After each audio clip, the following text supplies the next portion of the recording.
ಪತ್ನಿಗೆ ಕಿರುಕುಳ ನೀಡಿ ಕೊಲೆಗೈದ ಆರೋಪದ ಹಿನ್ನೆಲೆಯಲ್ಲಿ ಪತಿಯ ಮನೆಯನ್ನ ಧ್ವಂಸಗೊಳಿಸಿರುವ ಘಟನೆ ಮಂಡ್ಯದ ಬೂತನಹೊಸೂರು ಗ್ರಾಮದಲ್ಲಿ ನಡೆದಿದೆ. ಗ್ರಾಮದ ನೇತ್ರಾವತಿ 3 ದಿನಗಳ ಹಿಂದೆ ಕಾಣೆಯಾಗಿದ್ಲು. ಇಂದು ಮಹಿಳೆಯ ಶವ ಗ್ರಾಮದ ಹೊರವಲಯದ ಹೊಂಡದಲ್ಲಿ ಪತ್ತೆಯಾಗಿದೆ. ಇದು ಪತಿ ಸಿದ್ದರಾಜುವಿನ ಕೃತ್ಯ ಎಂದು ಆರೋಪಿಸಿದ ನೇತ್ರಾವತಿಯ ಕುಟುಂಬದವರು ಸಿದ್ದರಾಜುವಿನ ಮನೆಯನ್ನ ಧ್ವಂಸಗೊಳಿಸಿದ್ರು. ಇದನ್ನ ತಡೆಯಲು ಬಂದ ಎಸ್ಐ ಮೇಲೂ ಗ್ರಾಮಸ್ಥರು ಹಲ್ಲೆ ನಡೆಸಿದ್ರು. ಆರೋಪಿ ಸಿದ್ದರಾಜು 1.5 ವರ್ಷದ ಹಿಂದಷ್ಟೇ ನೇತ್ರಾವತಿಯನ್ನ ಮದುವೆಯಾಗಿದ್ದ. ಸ್ಥಳಕ್ಕೆ ಎಸ್ಪಿ ಭೇಟಿ ನೀಡಿದ್ದು ಸ್ಥಳೀಯರು ಎಸ್ಪಿಗೂ ಘೇರಾವ್ ಹಾಕಿದ್ದಾರೆ. ಇದೀಗ ಪೊಲೀಸರು ನೇತ್ರಾವತಿ ಶವವನ್ನ ಗುಂಡಿಯಿಂದ ಮೇಲೆತ್ತಿದ್ದಾರೆ. ಗ್ರಾಮ ಉದ್ವಿಗ್ನಗೊಂಡಿರುವುದರಿಂದ ಹೆಚ್ಚುವರಿ ಪೊಲೀಸರನ್ನು ನಿಯೋಜಿಸಲಾಗಿದೆ. ನೇತ್ರಾವತಿ ಕೊಲೆಗೆ ನಿಖರವಾದ ಕಾರಣ ಇನ್ನೂ ತಿಳಿದು ಬಂದಿಲ್ಲ.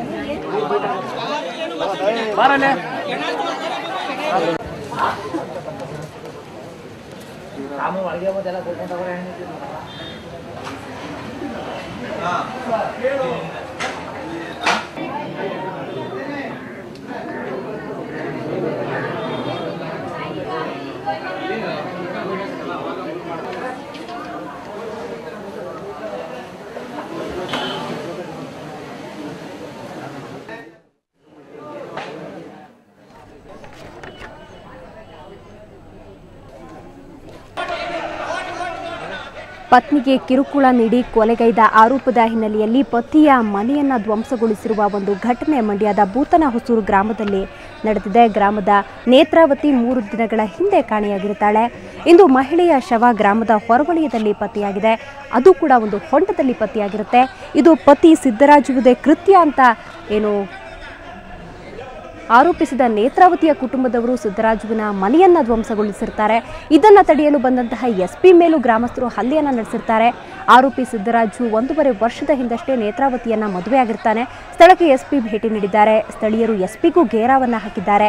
ಇದೀಗ ಪೊಲೀಸರು ನೇತ್ರಾವತಿ ಶವವನ್ನ ಗುಂಡಿಯಿಂದ ಮೇಲೆತ್ತಿದ್ದಾರೆ. ಗ್ರಾಮ ಒಂದು ರೀತಿ ಉದ್ವಿಗ್ನಗೊಂಡಿದೆ. ಒಂದು ಉದ್ವಿಗ್ನಗೊಂಡ ಪರಿಸ್ಥಿತಿಯನ್ನ ನಿಯಂತ್ರಿಸಲು ಹೆಚ್ಚುವರಿ ಪೊಲೀಸರನ್ನ ಕೂಡ ನಿಯೋಜಿಸಲಾಗಿದೆ.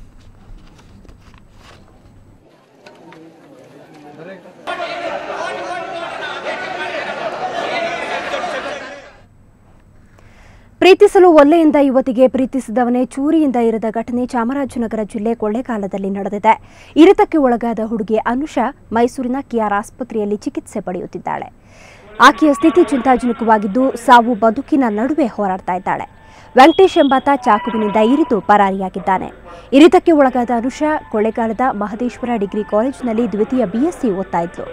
ಈ ಮೊದಲು ಕನಕಪುರದಲ್ಲಿ ಟಿಸಿಎಚ್ ಮಾಡುವಾಗ ವೆಂಕಟೇಶ್ ಮತ್ತು ಅನುಷಾಗೆ ಪರಿಚಯವಾಗಿ ಪ್ರೇಮಾಂಕುರವಾಗಿತ್ತು ಎನ್ನಲಾಗಿದೆ. ಆದರೆ ಇತ್ತೀಚೆಗೆ ಅನುಷಾ ವೆಂಕಟೇಶನ ಪ್ರೀತಿಯನ್ನ ನಿರಾಕರಿಸಿದ್ಲು.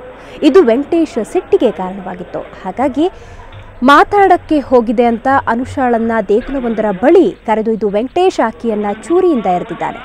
ಅನುಷಾ ಸ್ಥಿತಿ ಚಿಂತಾಜನಕವಾಗಿದ್ದು ಮೈಸೂರಿನ ಕೆಆರ್ ಆಸ್ಪತ್ರೆಯಲ್ಲಿ ಚಿಕಿತ್ಸೆಯನ್ನ ಪಡಿತಾ ಇದ್ದಾಳೆ. ಇತ್ತ ಪರಾರಿಯಾಗಿರೋ ಆರೋಪಿಯನ್ನ ಬಂಧಿಸಬೇಕು ಅಂತ ಒತ್ತಾಯಿಸಿ ಕಾಲೇಜಿನ ವಿದ್ಯಾರ್ಥಿಗಳು ಠಾಣೆಯ ಮುಂದೆ ಪ್ರತಿಭಟನೆಯನ್ನು ನಡೆಸ್ತಾ ಇದ್ದಾರೆ. ಇವತ್ತು ಬೆಳಗ್ಗೆ ಕಾಲೇಜಿಗೆ ಹೋಗಿ ನನಗೆ 9:30 ಫೋನ್ ಬಂತು, ನಿಮ್ಮ ಹುಡುಗಿಗೆ ಯಾರೋ ಚಾಕ್ ಹಾಕ್ತಿದ್ದಾರೆ ಬನ್ನಿ ಅಂತ.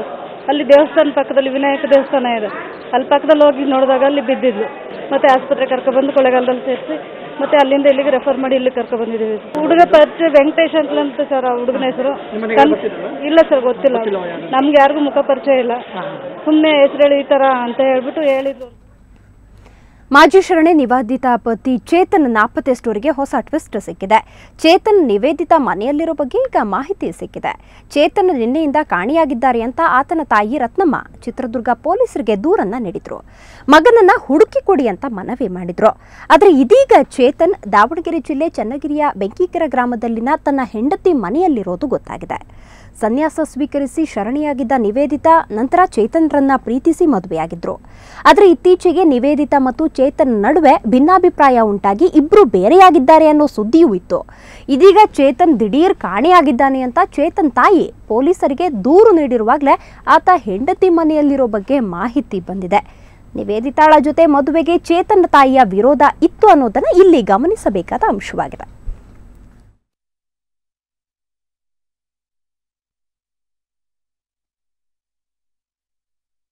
ನಮ್ಮ ಮಗ ನನ್ನ ಜೊತೆನೇ ಇದ್ದ.